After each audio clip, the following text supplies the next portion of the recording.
Thank you sir. ఇటీవల కాలంలో హైదరాబాద్ నగరం మహానగరంగా రూపొందబోతున్నట్లుగా పత్రికల్లో వార్తలు చదివి చాలా ఆనందం కలిగింది. ఎందువల్లంటే భారతదేశంలో ఉన్నటువంటి 4-5 నగరాల్లో కొద్ది రోజుల్లోనే హైదరాబాద్ మొదటి నగరంగా భౌగోళికంగా కానీ అలాగే పాపులేషన్ వైజ్గా కానీ అభివృద్ధి వైపుగా కానీ సాఫ్ట్వేర్ రంగంలో కానీ అన్ని విధాల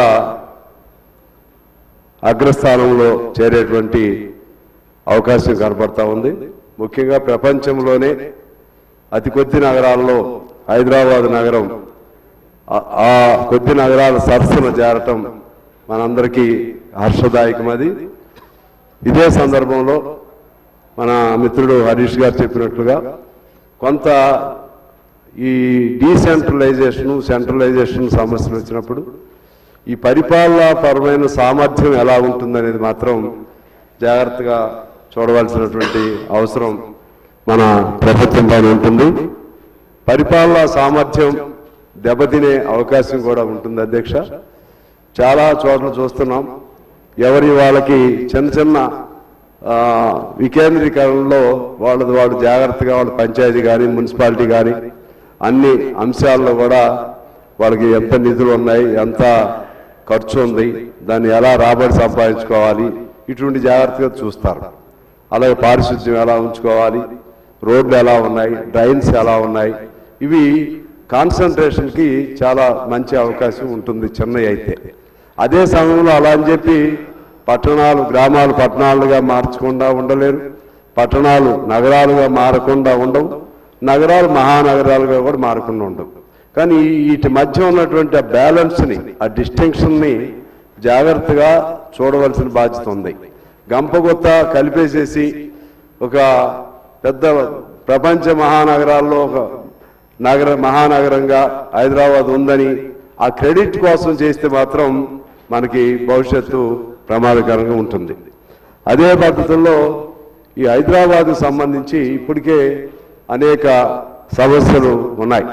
అది డ్రైనేజ్ సమస్య కానీ, ట్రాఫిక్ కానీ, రోడ్ల మీద వస్తూ ఉంటే మా కొత్తగూడెం లాంటి రోడ్లే బాగున్నాయేమో అనిపిస్తుంది అధ్యక్ష కొన్ని చోట్ల చూస్తూ ఉంటే.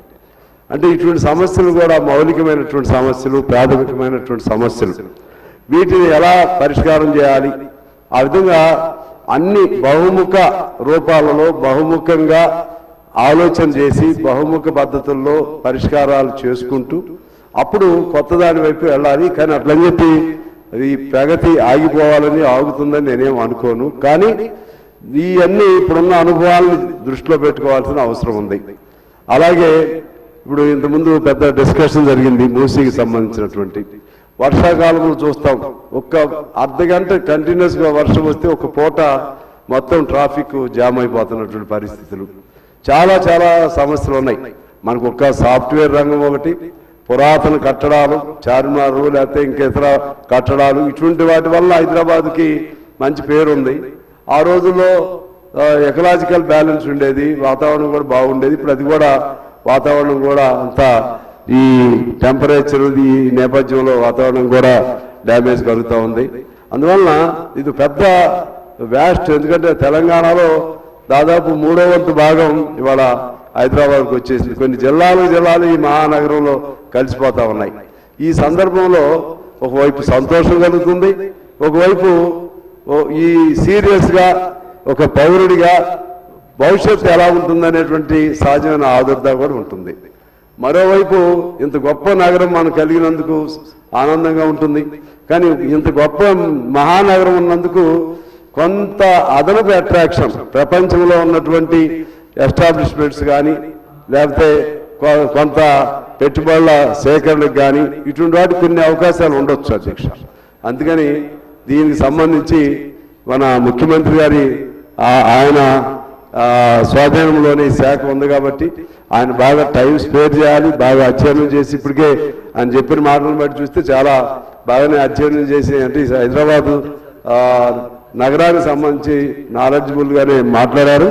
కానీ ఇప్పుడు భవిష్యత్తు ప్రమాదాలు లేకపోతే ఇటువంటి కొంత ఒక ఎక్స్పర్ట్స్ని కూర్చోబెట్టుకుని అన్ని వైపులా కాలుష్యం అయితే ఎలా, లేకపోతే డ్రైనేజ్ సిస్టమ్ ఎలా, లేకపోతే ఇంకా రోడ్స్కి సంబంధించి ఎలా, భవిష్యత్తు ప్రణాళిక ఎలా, ఇవన్నీ ఉండవని కాదు కానీ ఇంకా సీరియస్గా తీసుకుని ఒక బ్లూ ప్రింట్ తీసి ఆ బ్లూ ప్రింట్కి అనుగుణంగా మనం ముందుకెళ్తే బాగుంటుందనేది సిపిఐగా నా అభిప్రాయం అధ్యక్ష. Sri Akbaruddin Owaisi. Honorable Speaker, sir. Sir, I take the opportunity to speak on the bill on the expansion of Greater Hyderabad Municipal Corporation up to the boundaries of the outer ring road and terming this urban sprawl as a Telangana Core Urban Regional TCUR. Sir, we are into the year 2026 and the bill shall reflect this change. Sir, I may say that the Telangana government seems to be in a hurry to effect the historic changes without taking the opposition parties or even the ruling party functionaries into confidence.